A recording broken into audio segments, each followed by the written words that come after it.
Number 3, how did advancement in forensic science or technology at the time of the investigation aid in bringing the killer to justice? The answer is, advancement in forensic science and technology significantly aided investigation by providing critical evidence and insights. Some key technologies that have enhanced forensic analysis include: number 1, next generation sequencing or NGS. Allows for detailed DNA analysis from small, degradated, or old samples, helping identify suspects and victims more accurately. Number 2, genetic genealogy.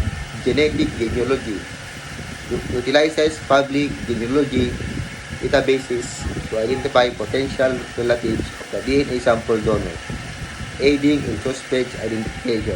And number 3, artificial intelligence or AI. Analyze large database, identifies patterns, and enhance image and video quality.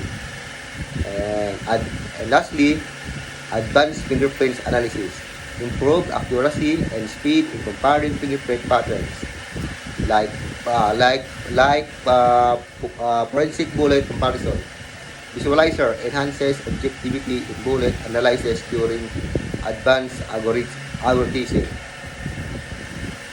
And automated firearms identification. Facilities sharing comparison of firearm evidence across networks. And omics techniques. Comprehensive study of biological samples for species identification and behavioral analysis. And lastly, the digital forensics. Analyze digital evidence such as data from computers, phone, and other devices.